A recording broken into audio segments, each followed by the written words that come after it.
एक काली देवरानी की 4 गोरी जेठानी। कोकिला नाम की औरत के 4 गोरे चिट्टे बेटे थे, जिनकी शादी भी गोरी चिट्टी बहुओं से हुई थी। चारों गोरी देवरानी को अपने रंग पर बहुत गुमान था। घर के काम बाद में पहले वो चेहरे की लीपा पोती किया करती थी। तभी कोकिला एक तेज आवाज में चारों बहुओं को कहती है, अरे चारों की चारों महारानियां कहाँ मर गई? चाय नाश्ता लाना है या तुम्हारे होते हुए मुझे होटल से खाना मंगवाना पड़ेगा? जरूर अपने चेहरे की रंगत को बढ़ाने के लिए रंग रोगन कर रही होगी। सास की बात सुनकर चारों गोरी बहुएं जो मेकअप कर रही थीं, फटाफट से चाय नाश्ता लेकर एक कतार में सास के पास खड़ी हो जाती हैं और कहती हैं, लीजिए माँ जी, चाय पी लीजिए। चाय पी लीजिए कि बच्ची, क्या कर रही थी तू? सोनम बहू। ओ अब बाजी, मैं आपकी चाय ही बना रही थी, बस पकौड़े तल रही थी। और राशि, मिहिका, कमीनी तुम? माँ जी, कमीनी नहीं कामिनी। हाँ, वही बोला। क्या कर रही थी? माँ जी, मैं तो सब्जियां काट रही थी। वो माँ जी, मैं बर्तन धो रही थी। माँ जी, मैं जूस बना रही थी आपके लिए। काम तो तुम ऐसे करती हो जैसे 40 साल पुरानी बहुएं हो गई हो। काम नहीं किया जाता क्या तुमसे? तुम चारों में से एक भी ऐसी बहू नहीं जो मेरी एक आवाज पर खड़ी हो जाए। लगता है अब मुझे अपने सबसे छोटे बेटे की शादी करानी ही पड़ेगी। ऐसी बहू लाऊंगी कि तुम चारों से नंबर 1 होगी। जब देखो मेकअप ही करती रहोगी। सास की बात सुनकर मन ही मन चारों बहुएं उसे कुछ न कुछ कह रही थीं। तभी घर की बड़ी बहू सोनम कहती है, वैसे माँ जी, आपने ठीक ही कहा। राधे भैया की शादी अब आपको करा ही देनी चाहिए। 24 तो पार कर ही ली है उन्होंने, और अच्छी खासी नौकरी भी है उनकी। हाँ, कल से ही मैं राधे के लिए अच्छी बहू ढूंढूंगी। कुछ देर बाद दोनों देवरानी मिहिका और कामिनी दोनों जिठानियों के कंधे दबाते हुए कहती हैं, वैसे एक तरीके से ठीक ही हुआ। माँ जी ने देवरानी लाने की बात तो कही है, देखना उस पर तो हम और हक जमाएंगे। हाँ दीदी, अब मुझसे भी छोटी इस घर की देवरानी आ जाएगी तो मैं उससे अपने पैर दबाऊंगी, मजा ही आ जाएगा। अच्छा, तुझे भी जेठानी बनना है क्यों? हाँ बड़ी जेठानी जी, इस घर की सबसे छोटी बहू हो तो थोड़ा मेरा तो सोचना बनता है। हाँ दीदी, इस तरह से इसका सोचना भी सही है। मैं तो कहती हूँ 5वीं नंबर की देवरानी जब आएगी तो हम चारों जेठानी उस पर ऐसा हक जमाएंगे कि घर का झाड़ू पोंछा बर्तन सब वही करेगी। हाँ बिल्कुल, लाने दो माँ जी को अपने मन पसंद की बहू। अगले दिन कोकिला पंडित जी से कहकर लड़कियों की तस्वीर देखती है, जिसमें उसे एक सीधी सादी मासूम सांवले रंग की पीहू पसंद आती है और पंडित जी से पूछताछ वो करती है, अरे ये लड़की तो बहुत सुंदर और सुशील है, बस सांवले रंग की वजह से इसका रिश्ता कुछ महीने से हो नहीं पाया है, पर आपको क्यों पसंद आ गई है? मुझे ये इसलिए पसंद आ गई क्योंकि इसके चेहरे में ही सादगी झलक रही है और ज्यादा मेकअप करने का शौक नहीं है। तो ये मेरी चारों बहुओं की तरह मेकअप नहीं करेगी, बल्कि घर की जिम्मेदारियों पर ध्यान देगी। मैं अपने बेटे राधे की शादी इसी से करूंगी। हाँ ठीक है कोकिला बहन, मैं पीहू के माता पिता को यह संदेश पहुंचा देता हूँ। बस फिर क्या था, कोकिला अपने बेटे राधे की शादी काले रंग की पीहू से धूमधाम के साथ करा देती है। गृह प्रवेश करने के बाद ही चारों गोरी जिठानियां हंसते हुए कहती हैं, अरे माँ जी, ये क्या, आपने हमारे इतने सुंदर देवर की शादी इस काले कोयले से क्यों कर दी? भला आप इसे अपनी बहू बनाकर कैसे ला सकती हो? हाँ माँ जी, अरे हम चारों को तो देखिए, इसका हमारे साथ कोई मुकाबला भी नहीं है। माँ जी, मुझे तो ये हमारे घर की बहू किसी भी एंगल से नहीं लग रही है। अरे बाप रे बाप, इस काली कमली से मैं अपने कंधे कैसे दबाऊंगी? कहीं इसके छूते ही मैं काली पड़ गई तो? बस बहुत हुआ, बहुत बोल लिया तुम चारों ने मेरी बहू के बारे में। बहुत सोच समझ कर मैं इसे अपनी बहू के रूप में लेकर आई हूँ। इसका अपमान जो किया है, अभी इससे माफी मांगो। कोई बात नहीं माँ जी, जेठानी जी मुझसे बड़ी हैं, अभी मेरे साथ सामंजस्य बिठाने में उन्हें वक्त लगेगा। वक्त के साथ मुझे जान जाएंगी। तुम तो बहुत अच्छे दिल की हो, देखना एक दिन भाभियां तुम्हें अपना लेंगी। बिल्कुल नहीं, हम इस काली कोयली से माफी बिल्कुल नहीं मांगेंगी। चारों गोरी जेठानियां एक कतार में मुंह फुलाकर कमरे में चली जाती हैं। तभी राधे और कोकिला पीहू को दिलासा देती है। पहली रसोई में पीहू सबका दिल जीत लेती है। 3 दिन के भीतर वो ससुराल की सारी जिम्मेदारी संभाल लेती है। पीहू सबका पसंदीदा खाना बनाकर तैयार कर देती है। तभी उसकी चारों गोरी जेठानियां चुपके से रसोई में आकर उसके खाने में नमक मिर्च मिला देती हैं और कहती हैं, बहुत शौक है ना माँ जी को नई काली देवरानी के गुण गाने का। आज ऐसा सुनाएंगी कि हमारे दिल को तसल्ली मिल जाएगी। हाँ छोटी चल, हमें भी तो उसे सुनाना होगा ना। तभी डाइनिंग टेबल पर बैठकर जब सब खाना खा रहे थे तो सास खांसते हुए कहती है, आय हाय तौबा तौबा सारा मूड खराब कर दिया।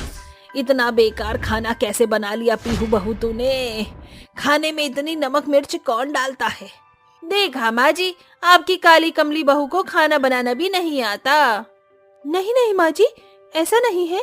मैंने तो ठीक से खाना बनाया था, स्वाद अनुसार। पता नहीं तीखा कैसे हो गया। हाँ हाँ, किसी ने जादू मंत्र से तुम्हारे खाने को खराब कर दिया, यही कहना चाहती हो ना? नहीं नहीं जेठानी जी। माँ जी पता नहीं आप भी काली बहू में क्या देख कर लाई। इससे तो बढ़िया हम ही हैं, आपकी गोरी बहुएं। पीहू खड़े खड़े रोने लगती है। तभी राधे उसे समझाता है, जिसके बाद वो चुप हो जाती है। तभी पड़ोसी निर्मला आकर बहू की मुंह दिखाई की बात करती है। अरे ओ कोकिला, लगता है काली बहू के आने की वजह से इस बार तू मुंह दिखाई नहीं करेगी। मुंह दिखाने लायक भी है ये। अरे मुंह दिखाई तो मेरी हुई थी, जिसमें मुझे सोने हीरे के जेवर और कीमती तोहफे मिले थे। बहू भाषण बंद कर ले अपना। और निर्मला, तू मुंह दिखाई की टेंशन मत ले। कुछ ही दिनों में मुंह दिखाई करूंगी बहू की, तो बुलाऊंगी तुझे। ये बात सुनकर निर्मला उल्टे पांव चली जाती है। वहीं चेहरे पर मुस्कान लिए पीहू अपनी जेठानियों का ताना सुनकर उनका सारा काम करती है। तो कभी जेठानियां पड़ोसियों के सामने अपनी काली देवरानी के दबे रंग का उपहास उड़ाकर खुश होती हैं। जेठानियां सारे टाइम मेकअप करके सेल्फी लेती हैं और बेचारी पीहू को तंग करने का सिलसिला यूं ही जारी रहता है। इस बात से परेशान होकर पीहू अपने चेहरे पर 100 तरह की जड़ी बूटियां, महंगे क्रीम लगाने लगती है, जिससे उसके मुंह पर दाने आ जाते हैं। चेहरा पहले से बदतर हो जाता है। खुद को शीशे में ऐसे देखकर पीहू बहुत रोती है। तभी चिंतित कोकिला कहती है, हे भगवान, बहू ये क्या कर लिया तूने अपने चेहरे पर। रोते रोते पीहू सास को जेठानियों की सारी करतूतों का हाल सुना देती है। ये सुनकर कोकिला उसे चारों बहुओं के सामने ले जाती है। उसकी बिगड़ी सूरत देखकर वो फिर हंसती है। तभी कोकिला गुस्से से कांच का गिलास फोड़ती है। चारों जेठानियां सहम जाती हैं। शर्म करो, तुम चारों जेठानियों के कारण ही उसने अपने चेहरे को क्या कर लिया। इतना भी किसी को नहीं चढ़ाना चाहिए कि वो ये सब करने पर मजबूर हो जाए। तुमसे लाख गुना अच्छी छोटी बहू है। घर की सारी जिम्मेदारी निभाती है, सारा काम अच्छे से करती है, पर तुम सिर्फ मेकअप करती हो। पीहू बहू ने तुम्हारा आखिर क्या बिगाड़ा है। लेकिन नहीं, तुम्हें सिर्फ उसके काला रंग ही दिखता है, उसका अच्छा दिल तुम नहीं देख पाई। सास की बातें सुनकर चारों गोरी बहुओं को अपनी गलती का पछतावा होता है और माफी मांगकर पीहू को वो गले लगा लेती हैं।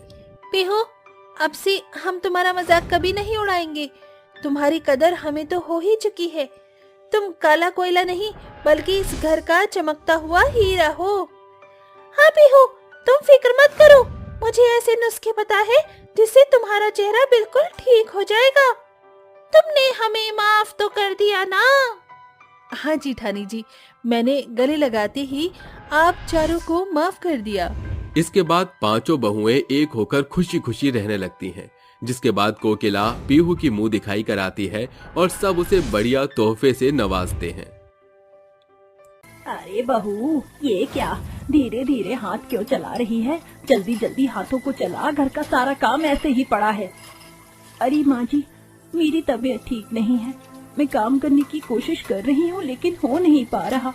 तभी ममता निकिता के बाल पकड़ लेती है, जिसके बाद वो उससे कहती है, अरे वाह, देखो तो सही जरा कितनी कामचोर होती जा रही। अरे सही से काम कर ले, नहीं तो तेरा मार मार कर वो हाल करूंगी जो तूने कभी सपने में भी नहीं सोचा होगा।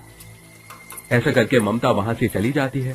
जिसके बाद निकिता बेचारी रोते हुए घर के काम करने लगती है और अपने मन में सोचती है, आज अगर मेरा पति मेरे ऊपर थोड़ा सा ध्यान देता या थोड़ी भी परवाह करता तो मेरी सास मेरे साथ ऐसा अत्याचार नहीं करती।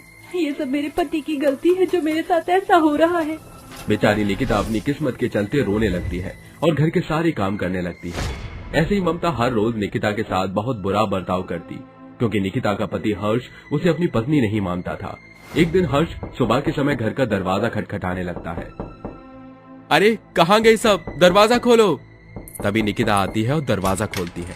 जैसे वो दरवाजा खोलती है, हर्ष के साथ वो औरत को देखती है, जिसे देखकर निकिता हर्ष से पूछती है, अजी ये औरत कौन है आपके साथ? अरे ये पूछने वाली तुम कौन होती हो? चलो मेरा रास्ता छोड़ो और मुझे और मेरी पत्नी को अंदर जाने दो।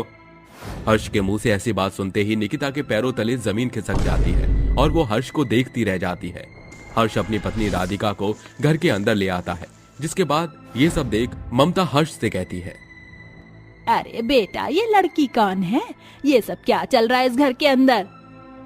माँ ये राधिका है, मेरी पत्नी। मैं इसे बहुत प्यार करता हूँ और इसके बिना मैं जी भी नहीं सकता। अरे बेटा तू पागल हो गया है। एक पत्नी होने के बावजूद भी तू दूसरी पत्नी ले आया। ये तूने क्या किया? अब बेचारी निकिता का क्या होगा? ओहो हर्ष, इससे अच्छा तो हम मेरे घर चलते, कम से कम हम वहाँ सुकून से बैठ तो पाते। तुम्हारे घर में आते ही कलेश हो गया है। और तुम्हारी ये सो कॉल्ड माँ इतना भी नहीं पता कि नई नवेली बहू का स्वागत कैसे करते हैं।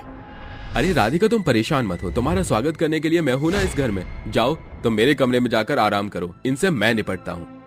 हर्ष की बात सुनकर राधिका उसके कमरे में चली जाती है। उसके जाने के बाद हर्ष अपनी माँ से कहता है, ऐसा होने वाला है ये तो मुझे पहले से ही पता था, इसलिए मैंने पहले ही सोच लिया था। अब आप दोनों में से कोई भी इस घर में नहीं रहेगा।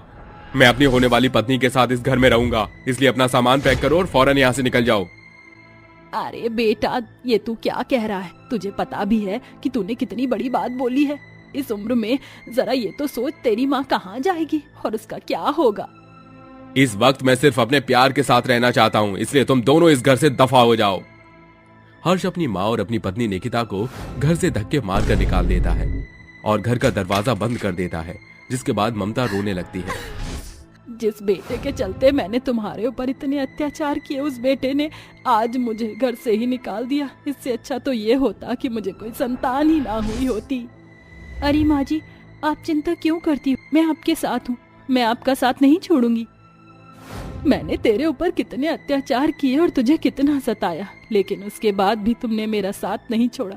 आज मुझे अपनी गलती का एहसास हुआ है बहू। आज से तू मेरी बहू नहीं बल्कि बेटी समान है।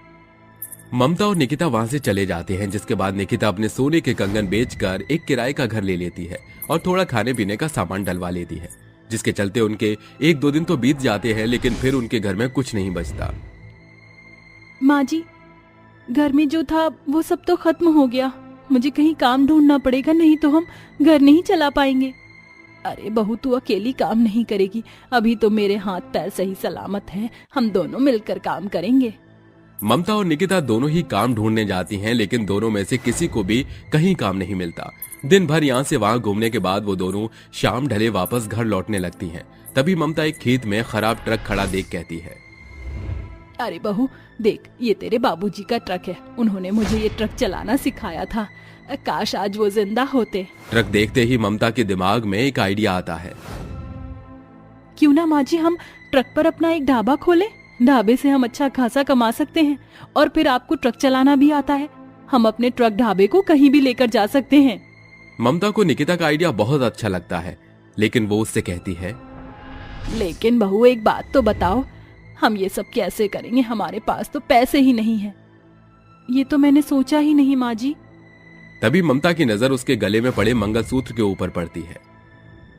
अरे बहू जब तेरे बाबूजी इस दुनिया में ही नहीं रहे तो मैं उनकी निशानियां अपने गले में डालकर क्यों रखूं? मैं इस मंगलसूत्र को बेच दूंगी, जिससे हमारे पास कुछ पैसे आ जाएंगे और उन पैसों से मैं हमारे इस बेकार ट्रक को ठीक करवा कर इसे ट्रक ढाबा बनवा दूंगी। लेकिन माँ जी आपने आज तक इस मंगलसूत्र को अपने गले से भी नहीं उतारा और आप इसे बेचने की बात कर रही हो। रहने दो माँ जी, ये बाबूजी की आखिरी निशानी है। अरे बहू इस निशानी को रखकर मैं क्या करूंगी? मेरे लिए तुझसे बढ़कर अब कुछ नहीं है।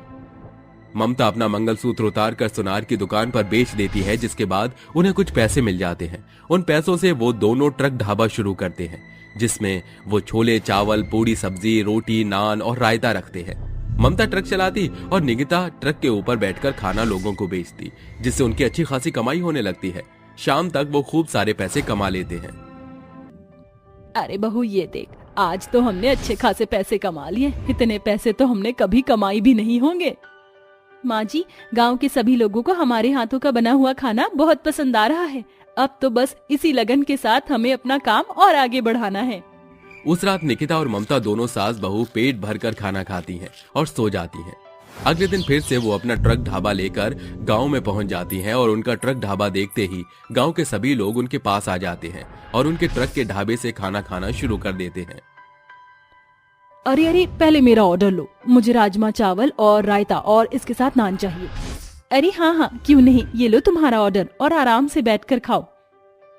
अरुणा अपना खाना लेकर आराम से बैठकर खाती है। खाना उसे बहुत स्वादिष्ट लगता है, जिसके बाद वो निकिता को पैसे देती है और वहां से चली जाती है। देखते ही देखते कुछ ही देरी में निकिता और ममता के ट्रक ढाबे का खाना खत्म हो जाता है और वो वापस अपने घर लौट आते हैं। माँ जी, अब मुझे लगता है कि हमें खाना थोड़ा ज्यादा बनाना होगा, क्योंकि इतना खाना तो हम बनाते ही नहीं जितना लोग हमसे मांगते हैं। हाँ बहू, बिल्कुल सही कहा तूने। अब हम अपने खाने की क्वांटिटी बढ़ा देंगे। दोनों सास बहू थोड़ा ज्यादा खाना बनाने लगती हैं। वो अपने गांव में बेचने के बाद दूसरे गांव में भी चली जाती हैं, जिसके चलते ट्रक ढाबा 3 से 4 गांवों में बहुत ज्यादा फेमस हो जाता है और वो ट्रक ढाबे की मदद से अपनी सभी परेशानियों को दूर कर लेती हैं और अच्छे से रहने लगती हैं। अब उनके जीवन में कोई परेशानी नहीं होती और वो खुशी खुशी रहने लगती हैं। गरीब सास बहू का लकड़ी का ऑटो रिक्शा।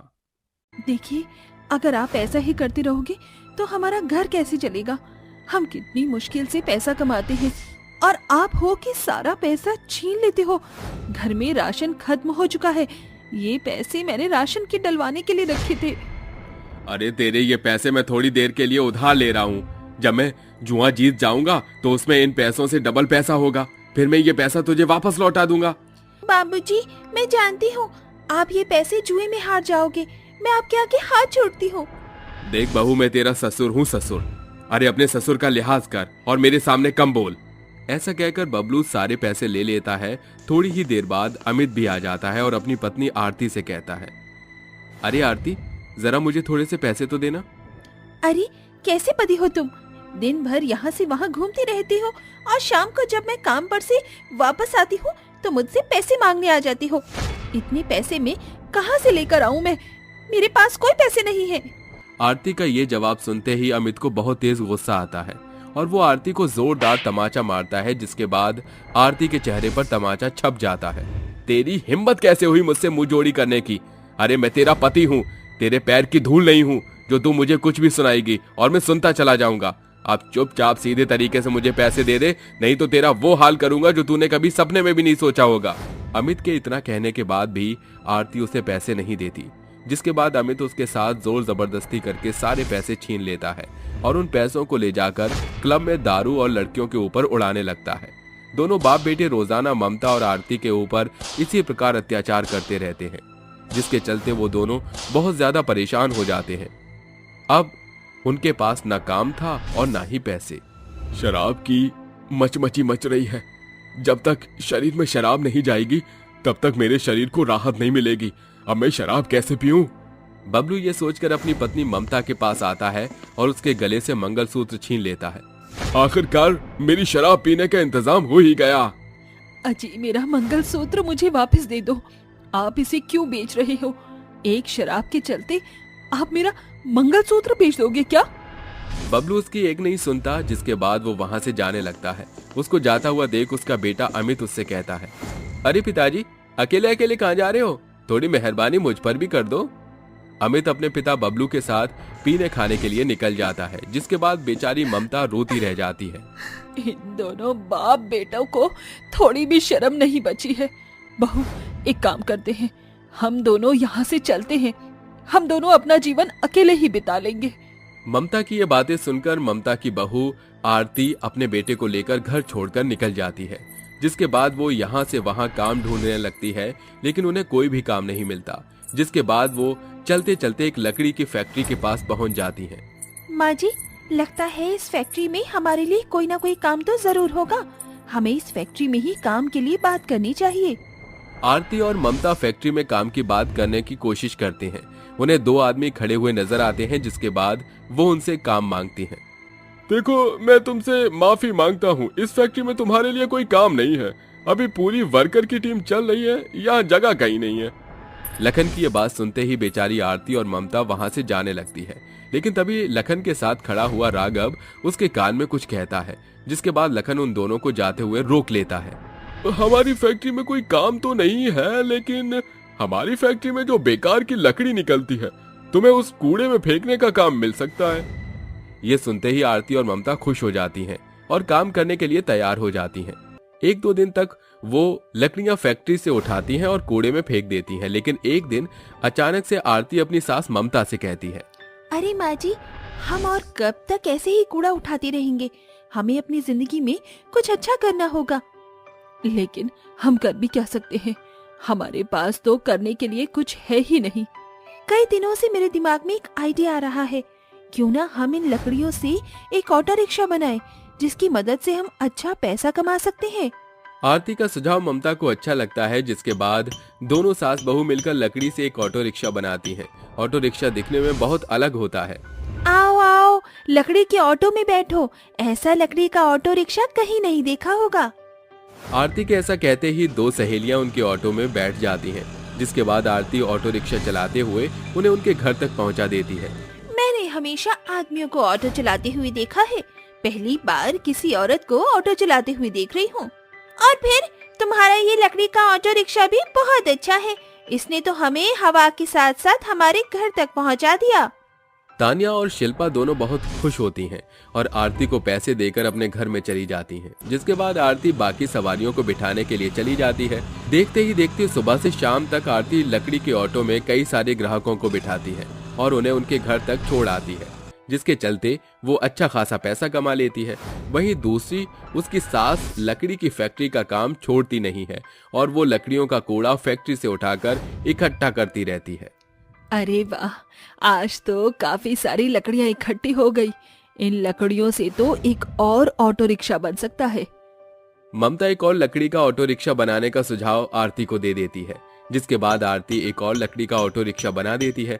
दोनों सास बहू लकड़ी का ऑटो रिक्शा चलाना शुरू कर देती है। देखते ही देखते गांव में वो दोनों लकड़ी का ऑटो रिक्शा चला चलाकर बहुत ज्यादा फेमस हो जाती है।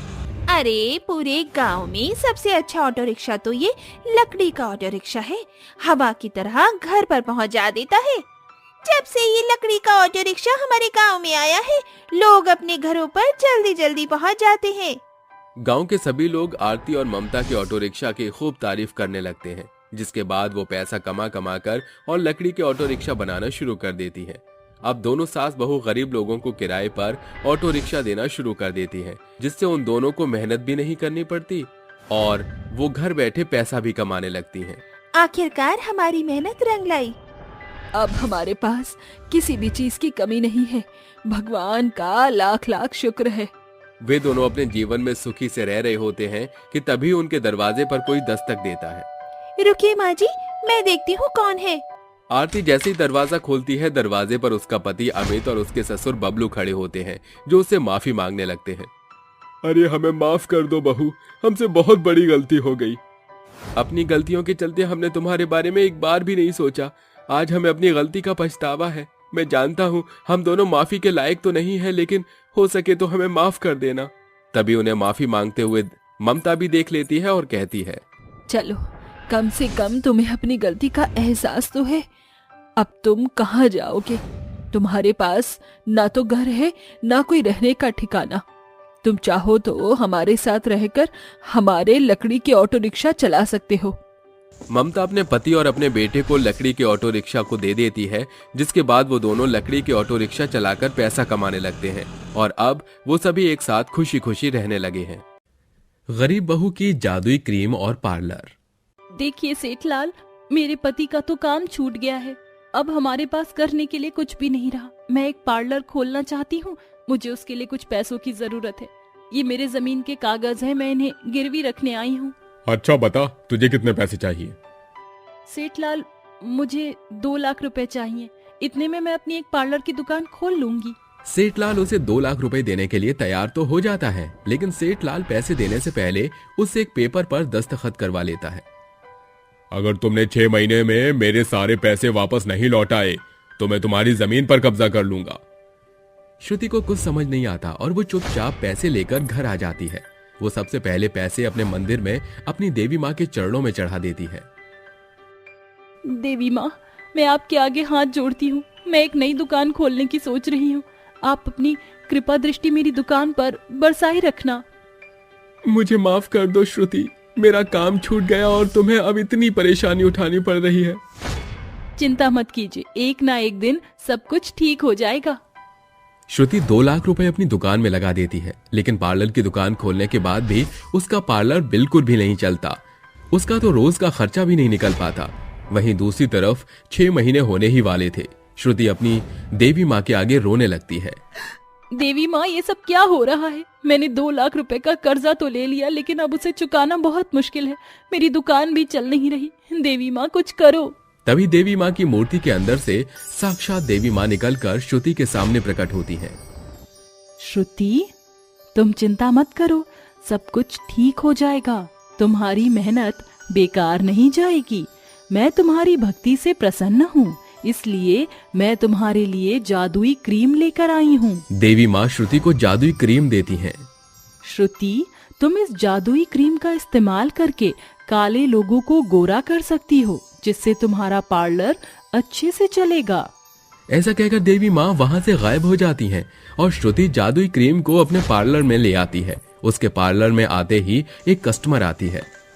देखो, ये मेरी बेटी है, ये बहुत ज्यादा काली है, जिसके चलते इसकी शादी नहीं हो पा रही है। मैं तुम्हारे आगे हाथ जोड़ती हूँ, इसका कुछ करो ताकि इसका रिश्ता तय हो सके। आज इसे देखने वाले भी आ रहे हैं। अगर तुम इसका कोई अच्छा सा मेकअप कर दो तो तुम्हारी बहुत मेहरबानी होगी। आप चिंता मत करो, मैं आपकी बेटी के चेहरे पर एक ऐसी क्रीम लगाऊंगी कि उसके लगाने के बाद वो बहुत खूबसूरत और सुंदर हो जाएगी और उसका रंग बहुत गोरा हो जाएगा। श्रुति देवी माँ की दी हुई जादुई क्रीम उस लड़की के चेहरे पर लगाती है। देखते ही देखते वो लड़की बहुत गोरी और खूबसूरत हो जाती है। अरे वाह, ये तो करिश्मा ही हो गया। तुमने तो मेरी बेटी को एकदम हूर की परी बना दिया। आपका ये पार्लर तो जादुई पार्लर है। जो बड़े से बड़े डॉक्टर और अच्छी से अच्छी क्रीम नहीं कर सकी, वो आपकी इस क्रीम ने कर दिया। ममता बहुत खुश होती है और श्रुति को पैसे देकर वहाँ से चली जाती है। अगले दिन ममता अपनी कॉलोनी की कुछ और लड़कियों को भी लेकर आती है। जैसे आपने ममता बहन की बेटी का रंग गोरा किया, वैसे ही हम सभी का भी कर दो। चिंता मत करो, मेरा पार्लर कोई मामूली पार्लर नहीं है। ये एक जादुई पार्लर है। इसमें जो भी आएगा वो गोरा और खूबसूरत होकर ही जाएगा। श्रुति एक एक करके उन तीनों लड़कियों के चेहरे पर जादुई क्रीम लगाती है, जिसके बाद वो तीनों लड़कियां देखते ही देखते गोरी हो जाती हैं। अरे वाह, मेरे नाम जैसा मेरा रूप हो गया है। मुझे तो अपना ये रंग बहुत खूबसूरत लग रहा है। तुम्हारा बहुत बहुत शुक्रिया। 2 साल से मैं एक लड़के से बहुत प्यार करती थी, लेकिन उसने मेरे कालेपन की वजह से मुझसे रिश्ता तोड़ दिया।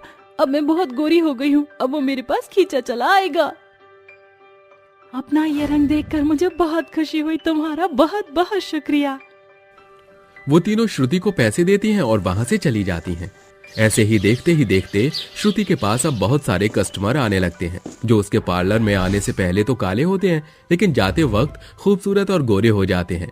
ऐसे ही धीरे धीरे श्रुति का पार्लर बहुत ज्यादा फेमस हो जाता है और वो अच्छा खासा कमाने लगती है, जिसके चलते वो अपने मकान के समय को पूरा होने से पहले ही सेठ लाल को पैसे देने पहुंच जाती है। सेठ लाल, ये रहा तुम्हारा सूद समेत पूरा पैसा। अब मुझे मेरी जमीन के कागजात वापस दे दो।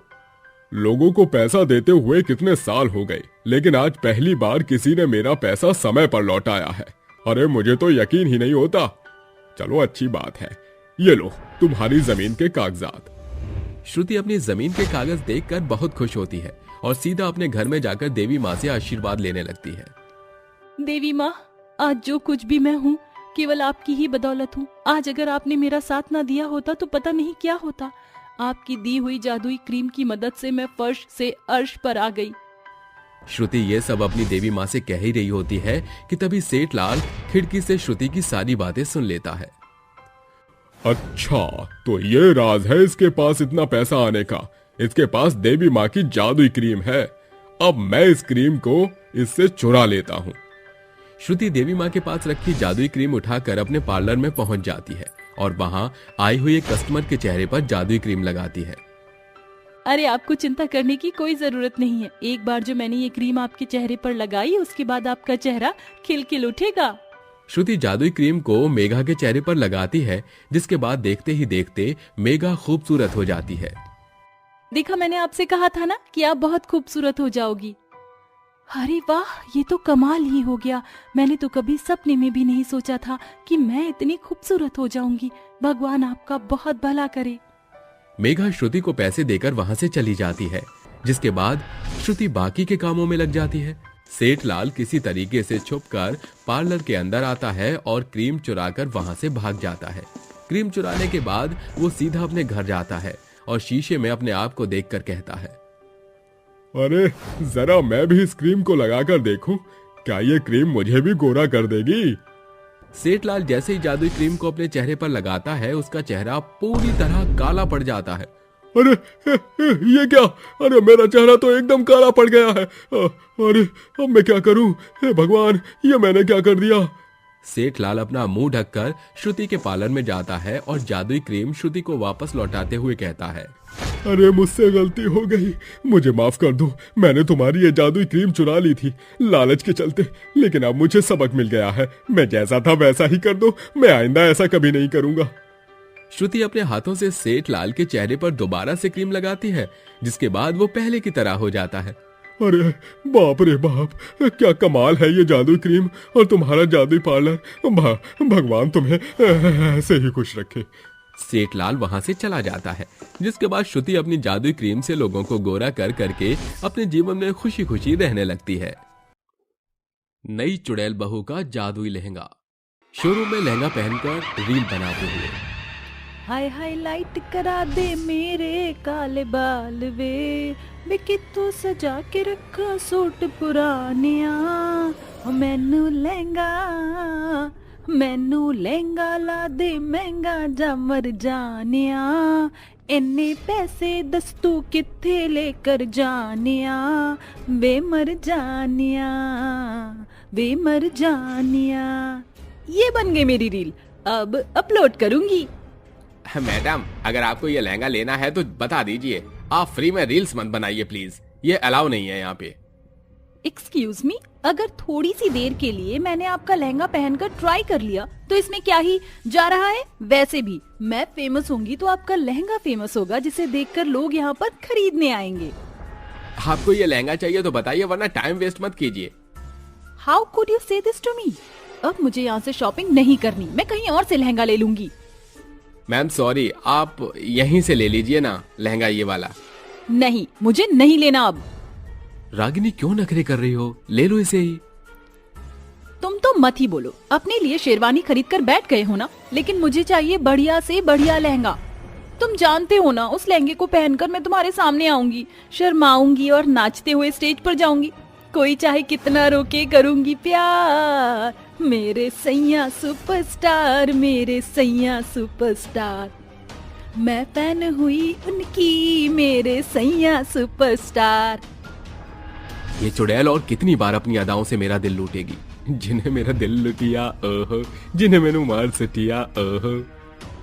उनका डांस देखकर स्टाफ उन्हें भगा देता है, जिसके बाद दोनों दूसरे मॉल जाकर लहंगा ढूंढते हैं। रागिनी कहती है, जान मुझे ये रेड और गोल्डन कलर का लहंगा बहुत अच्छा लग रहा है, मेरे ऊपर बहुत खलेगा, मैं इसे ट्राई करूं? नहीं, तुम यहाँ ट्राई करोगी तो फिर से लहंगा पहनकर रील बनाओगी। घर चलो, परसों हमारी शादी है, तभी पहन लेना।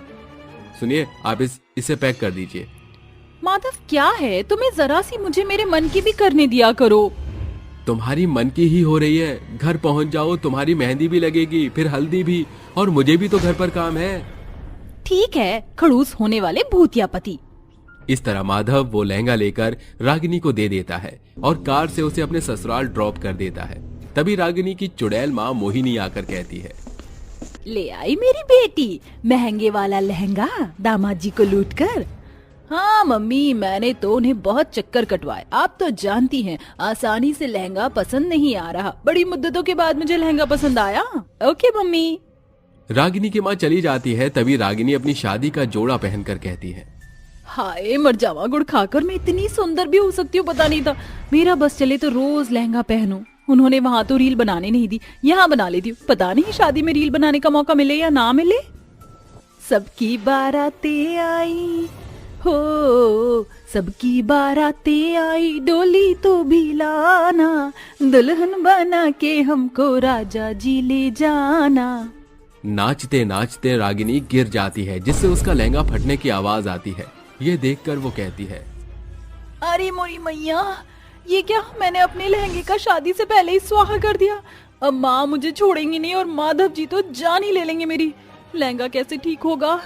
जादू करती हूँ। शिन शिन शू, शिन शिन शू। चुटकी बजाकर रागिनी अपना लहंगा ठीक करने की कोशिश करती है, मगर ऐसा कुछ नहीं होता। और रोते हुए अपने स्वर्गवासी पिता की तस्वीर देखकर वो कहती है, पिताजी अब क्या होगा? आपकी बेटी की शादी कैसे होगी? मेरा लहंगा फट गया, मैं बहुत मुश्किल में आ गई हूँ। लगता है अब मेरी शादी नहीं हो पाएगी। ये कहकर वो अपने हल्दी और मेहंदी की रस्म में चली जाती है। तभी उसके भूतिया पिता की आत्मा आकर कहती है, मैं अपनी बच्ची को ऐसे परेशान नहीं देख सकता, मुझे उसकी मदद करनी ही होगी। मैं इसके लहंगे को जादुई लहंगा बना दूंगा, जिससे उसके ससुराल वाले बहुत खुश रहेंगे। तभी चुटकी बजाते ही वो लहंगा एक चमचमाता नया लहंगा और जादुई लहंगा बन जाता है, जिसकी खबर रागिनी को नहीं होती। तभी वो अपने कमरे में जाकर लहंगे को देखती है। अरे मेरा लहंगा तो फट गया था, ये इतना शाइन कैसे कर रहा है? ठीक कैसे हो गया? मुझे तो समझ ही नहीं आ रहा। किसी से पूछ भी नहीं सकती वरना पता चल जाएगा। छोड़ो, जिसने भी मेरा महंगा लहंगा ठीक किया है उसको बहुत बहुत धन्यवाद। अगले दिन दोनों भूत और चुड़ैल की शादी धूमधाम से हो जाती है, जहां उसकी सास प्रेमा चुड़ैल कहती है, बहू तेरा लहंगा बहुत अच्छा लग रहा है, एक डांस तो कर दे मेरे बेटे के साथ। जरूर माँ जी। हम तुझको उठा कर ले जाएंगे, डोली में बिठा कर ले जाएंगे। अरे तू हाँ कर या ना कर, तेरी मर्जी सोनिए। हम तुझको उठा कर ले जाएंगे, डोली में बिठा कर ले जाएंगे। हम घर में कहीं छुप जाएंगे। रागिनी के डांस करते ही उसके लहंगे से सोने के सिक्के की बरसात होने लगती है। ये देखकर सास कहती है, अरे वाह बहू, तेरे लहंगे से तो सोने के सिक्के निकल रहे हैं। महंगे वाला लहंगा बनवाया है लगता है। भला मेरे लहंगे से सोने के सिक्के कैसे निकल सकते हैं? ये कैसा जादू है?